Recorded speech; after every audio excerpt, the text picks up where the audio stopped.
যাক আজকে ভরপুর মাল খামো। আরে ইমাম সাহেব আইতাছে। কিরে কই যাস তুই? ইমাম সাহেব আমি তো নামাজে যেতেছিলাম। শোন, এই মহল্লে আমি 3 দিনের লেগে নামাজ মাফ করে দিছি, আর আজকে আমার লেগে মদ আনবি, আমিও মদ খামু। ইমাম সাহেব আমি এখনই গেল আইতাছি। ওয়াও, এটা কোনো কথা হলো? নিশ্চয়ই এর পিছনে কোনো কারণ রয়েছে। আল্লাহ, এ কি করতেছে? আর ইমাম সাহেব, আজকে ইমাম সাহেব আমগুলোকে মত অবশ্যই ও ভুলের পথে আচ্ছা, আছে। ইমাম সাহেব র খাইবেন নাকি পানি মিক্স করে দিব? ইমাম সাহেব পানি তো নাই ইমাম আমগো। কি সাহেব চলে তোরা এসেছে। ইমাম সাহেবের মদ খেতে চাস? দাঁড়া।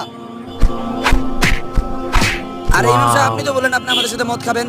শোন, আমি তোদের দুজনকে মদ খেতে বলছি এই কারণে, তোদের ইমান দেখার জন্য। আর নামাজ আল্লাহু আমাদের নবীরাও আকবার, ছাড়ে নাই, আল্লাহু তোরা আকবার। কিভাবে ছাড়লি? ইমাম সাহেব ভুল হয়ে গেছে, ইমাম সাহেব আজকে বর্তমান মদ খাও আর আমরা কোনোদিন নামাজও ছাড়বো না। এটা তোদের ভুল না, আজকে আমার হাত থেকে তোদেরকে কেউ বাঁচাতে পারবো না। ভিডিওটি ভালো লাগলে কমেন্টে আমিন অবশ্যই লিখে যাবে।